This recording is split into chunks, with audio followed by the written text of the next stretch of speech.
Coucou tout le monde et bienvenue dans ce jour numéro 4 de notre calendrier de l'Avent 2023. Je vous propose aujourd'hui la réalisation d'une carte avec un Père Noël tout brillant. Alors quand on me connaît un petit peu, on sait que tout ce qui brille beaucoup, c'est pas trop mon truc. Mais là, je ne sais pas de quelle folie j'ai été prise, j'ai eu envie d'utiliser mon papier brillant, justement parce que je l'utilise tellement peu que j'en ai quand même pas mal. J'en ai beaucoup du moment où je travaillais avec la boutique Tout en Colle. J'en ai beaucoup aussi du moment où j'avais ma propre boutique. Bref, il faut que j'en utilise. Et je me suis dit que ce die, c'est un die 6X, un de ces Thin Leads Colorize, vous savez, ceux où on monte les éléments petit à petit. Donc là, on me voit étudier très intensément la marche à suivre. Enfin, en fait, je regarde la photo et j'essaie de comprendre un petit peu quel morceau va où. Et vous allez voir, en fait, c'est très simple. En plus, comme je vais vous faire une démo, eh bien, vous n'aurez plus qu'à l'appliquer. Et cerise sur le gâteau, non seulement le Père Noël est super joli, mais j'ai un nouvel alphabet. Oui, je sais. C'est une maladie, peut-être. Il faudrait que j'envisage de me faire soigner de cette maladie des alphabets en die, des die alphabets. Comme je vous le disais, j'ai la chance d'avoir pas mal de papier brillant comme ça. J'en ai des mats comme celui-ci, donc je vais pouvoir, il faut 3 rouges différents. Donc je vais prendre ce rouge mat, je vais prendre le même rouge mais cette fois-ci en brillant, mais c'est exactement le même rouge. Et pour le troisième rouge, je sortirai du rouge à paillettes. Alors vous me direz oui, mais nous on n'a pas toutes ces choses. Ben, c'est pas grave. Pour le mat, vous faites du blanc et vous coloriez avec vos feutres à alcool. Pour le un peu brillant, toujours blanc, feutre à alcool rouge, mais cette fois-ci de la poudre à embosser transparente partout.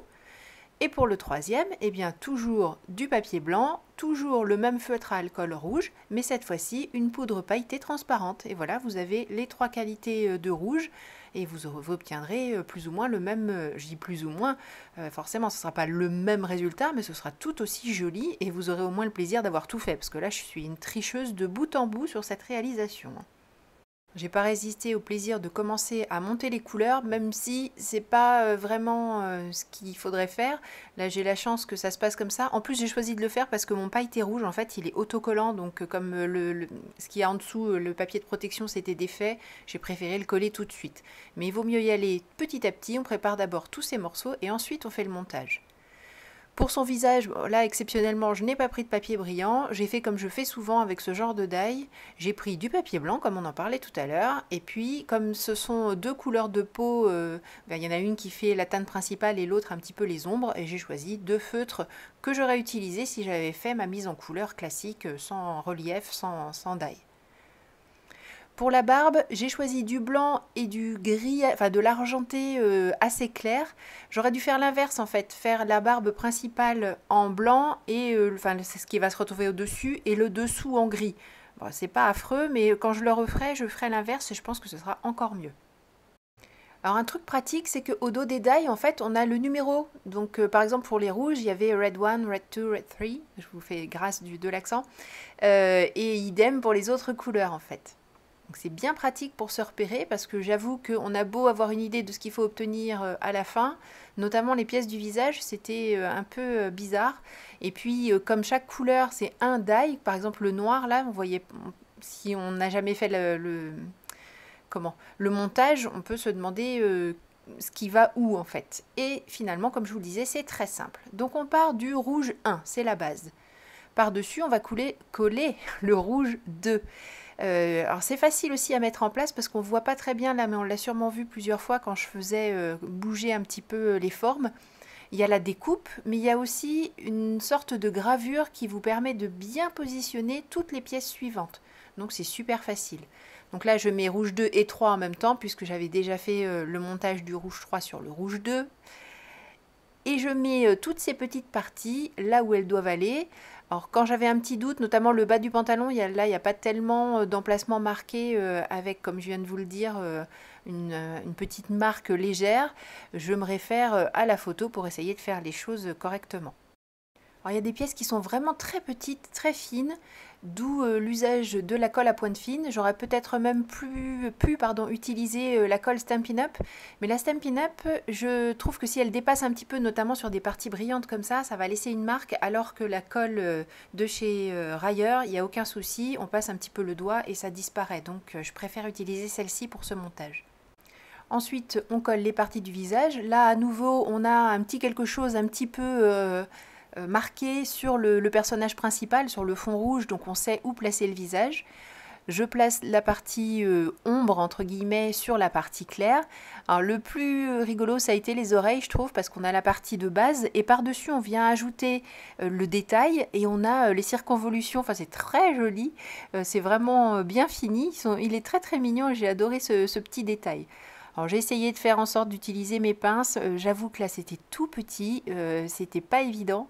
Les pinces m'ont été utiles, mais bon, il faut que je fasse des progrès encore pour les utiliser parce que les pièces m'ont souvent échappé, elles se sont retournées. Bon, je me suis un petit peu bagarrée avec les oreilles de ce Père Noël. Bon, je me suis rapprochée quand même pour que vous puissiez voir tous les détails. Donc là on voit bien les différentes épaisseurs de papier rouge. Et on voit, comme je vous le disais, le détail des oreilles avec vraiment le creux, enfin, c'est vraiment mignon. On colle ensuite cette partie de la ceinture.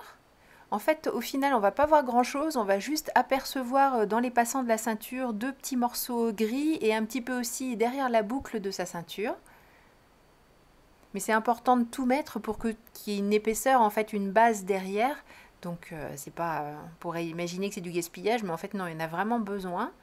Après, si vous utilisez du papier blanc que vous mettez en couleur vous-même, il faut juste mettre de la couleur là où apparaissent les détails. Alors je me suis souvenu que sur le noir aussi, c'était de l'autocollant en fait, donc j'ai juste défait et mis en place la petite ceinture. Donc là on voit bien qu'on a les deux passants qui apparaissent. Il y a encore un petit peu de colle qui se sauve, donc je la nettoie au fur et à mesure, et comme je vous le disais, cette colle-là, elle est quand même facile à nettoyer. On continue en s'occupant à nouveau du visage, cette fois-ci la barbe. Donc là, super facile à mettre en place, puisque on a la partie rouge du dessous qui vient recouvrir, enfin qui vient accueillir le bas de la barbe, et puis le visage. Donc c'est là qu'on voit tout de suite si on s'est trompé, si on a mal positionné les pièces, forcément ça ne cadre pas. Là visiblement tout se passe bien. Alors je m'étais trompée, j'ai cru que c'était son nez en fait au milieu, donc j'avais fait en beige, mais non, c'est sa bouche. Donc vous verrez plus tard que j'utilise un petit feutre rouge pour mettre en couleur cette partie. Une fois que je me suis bagarrée un peu comme les oreilles avec ce tout petit morceau qui ne voulait pas se mettre au bon endroit, pas dans le bon sens, bref, il a fini par bien vouloir aller à sa place, mais c'était un petit peu compliqué. Ensuite, toujours le papier noir brillant, donc pour ces petites bottes, comme c'était autocollant, j'ai enlevé la partie de l'arrière et j'ai posé sur le petit bonhomme. Ça, c'est super facile. Et c'est là aussi que je me suis dit, j'aurais dû inverser, faire ce qui est blanc, là, sa barbe, en gris, et maintenant tout ça en blanc, puisqu'il y a le bas du manteau, le pompon du bonnet, le bas de ses manches. Donc ça aurait été mieux que ce soit en blanc. Alors ça choque pas du tout en gris argent, c'est très joli, mais je pense qu'en blanc ça sera plus sympa. De toute façon, j'ai bien l'intention de refaire ce bonhomme plusieurs fois, enfin ce Père Noël, donc je vais faire plusieurs essais. Alors j'ai beaucoup accéléré là parce que vous avez compris le principe, et puis ce qui nous intéresse maintenant c'est de voir ce que ça va donner à la fin, puisque c'est la dernière étape, donc c'est pas très difficile de savoir dans quel ordre ça va aller. Encore faut-il mettre dans le bon sens. Et donc je trouve que plus on va dans le détail, plus c'est joli. Enfin, je suis très très contente. J'ai un peu hésité avant de l'acheter, pas longtemps, hein. Mais je me suis dit, est-ce que je vais m'en servir? Et en fait, oui, je le trouve vraiment très bien. Et puis s'il a les bras écartés comme ça, alors on peut le laisser tel que je l'ai mis. On pourra faire en sorte de faire comme s'il portait des paquets à bout de bras. Mais c'est surtout que dans le die est prévu, il y a aussi un die qui fait comme un petit fil, et on peut mettre des choses avec l'alphabet. Il tient comme une guirlande en fait, et on fait dire ce qu'on veut. Donc je trouve ça super chouette. Il y a vraiment plein de possibilités pour utiliser ce petit Père Noël. Quand bien même c'est un Père Noël et qu'il n'y a qu'une forme, je suis sûre qu'on peut avoir plein d'idées différentes pour s'en servir. Alors maintenant qu'on a un joli Père Noël, il faut lui faire une jolie base de cartes. Il y a ça aussi que j'ai depuis très longtemps, des rhodoïdes en fait avec des choses imprimées dessus et notamment des flocons. J'en ai en doré, en argent et en blanc. Et là, je vais utiliser le blanc sur cette chute de papier Mahé. Je n'ose même pas imaginer depuis combien d'années il est dans cette boîte à chute. C'est vraiment... alors, j'essaie toujours d'utiliser mes chutes, mais là, vraiment, cette année, je suis allée chercher loin dans mes réserves des choses qui sont tellement bien rangées qu'on ne les sort pas, et c'est très dommage. Et c'est avec ça que je vais faire donc entièrement cette carte. Dans l'article de blog, j'essaierai de vous mettre un maximum de liens vers les papiers que j'ai utilisés si on les trouve encore. Parce que comme je le disais, ce sont des choses qui sont très anciennes.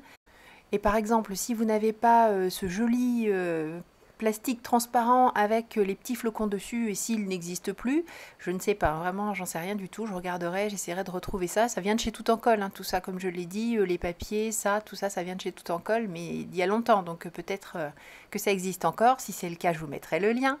Et sinon, il y a de l'acétate qui est fait exprès pour pouvoir recevoir le pistolet à chaleur, donc vous pouvez tout à fait faire des flocons avec de l'embossage. J'enlève la pellicule qui sert à protéger le plastique. Voilà, ça va être joli hein, sur ce fond, ça va être super chouette avec le Père Noël. Et je vais faire une petite colline de neige avec cette chute de papier pailleté blanc qui lui aussi, je ne sais plus s'il est autocollant, enfin peu importe, de toute façon je vais utiliser du double face.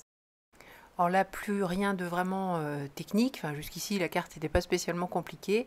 Je mets le double face sur ma petite colline enneigée, je colle tout ça sur le papier transparent, enfin c'est pas du papier, sur le plastique transparent. Je mets ensuite du double face également derrière le Père Noël. Et puis je vais rajouter une petite mention Joyeux Noël quand même. Et pour ça j'utilise toujours le même die, celui que vous avez déjà vu, enfin non, que vous allez voir, je ne sais pas si on l'a vu encore cette année, mais bon je vais l'utiliser plusieurs fois, de toute façon je n'ai que celui-là qui dise Joyeux Noël, donc je l'utilise. En plus je trouve qu'au niveau de la taille il est pas mal du tout, on en trouve plein, hein, parce que celui-là je ne sais même plus d'où il vient, mais on en trouve plein des très identiques, donc vous pouvez tout à fait trouver votre bonheur. Alors, vous voyez que j'ai mis l'adhésif bien sûr derrière les parties qui cachent tout le reste. J'en mets du très fin derrière le mot Joyeux Noël et il ne se verra pas. Et voilà la carte terminée. J'espère que ça vous a plu, que ça vous aura donné des idées pour réaliser des cartes à votre tour. Merci beaucoup d'avoir suivi cette vidéo. Je vous fais des gros bisous. Je vous dis à demain. Et bien sûr d'ici là, créez et partagez. Gros bisous. Bye bye.